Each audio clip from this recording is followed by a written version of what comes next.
এটি হচ্ছে নেপালের অন্যতম প্রাচীন ও ঐতিহ্যবাহী শহর, নাম ভক্তপুর। এই শহরে ঢুকলেই মনে হবে যেন কয়েকশো বছর পেছনে চলে গেছি। আজ হাঁটতে হাঁটতে আপনাদের দেখাবো এই শহরের ইতিহাস, সংস্কৃতি আর লুকানো গল্প।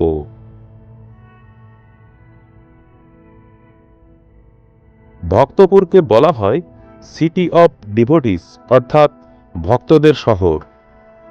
এই শহরের বয়স প্রায় 1200 বছরেরও বেশি। একসময় এটি ছিল কাঠমান্ডু ভ্যালি এর 3টি প্রধান রাজ্যের একটি। এখানকার প্রতিটি রাস্তা, প্রতিটি ইট যেন ইতিহাসের সাক্ষী। ভক্তপুরের সোনালী সময় ছিল মল্লযুগে। এই সময় তৈরি হয়েছে এই শহরের অসাধারণ সব মন্দির, প্রাসাদ আর কাঠের কারুকাজ। আপনি যদি ভালো করে দেখেন, এই দরজা জানালার ডিজাইনগুলো সব হাতের কাজ, শত শত বছর আগের। এক সময় এখানেই বসত রাজাদের দরবার, হতো রাজনীতি আর বিচার। এখানে আপনি দেখতে পাবেন 55 জানালার প্রাসাদ, ন্যায়তাপোলা মন্দির, যেগুলো নেপালের স্থাপত্যের সেরা উদাহরণ।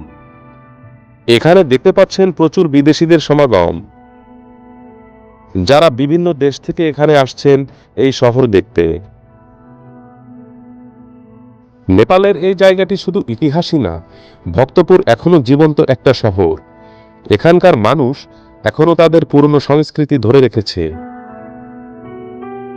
ভক্তপুরের আরেকটা বড় আকর্ষণ হলো এখানকার লোকাল লাইফ। আপনি এখানে দেখবেন মানুষ এখনো মাটির পাত্র তৈরি করছে, যেটা শত শত বছর ধরে চলে আসছে।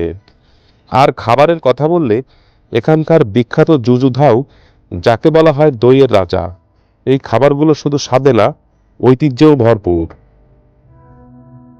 আমরা সবাই মিলে একত্রে এই শহর হাঁটছি, চা খাচ্ছি এবং ঘুরে ঘুরে দেখছি। ভক্তপুর শুধু ইতিহাসের শহর না, এটা একটা জীবন্ত সংস্কৃতি। এখানকার মানুষ এখনো ধর্মীয় রীতিনীতি মেনে চলে।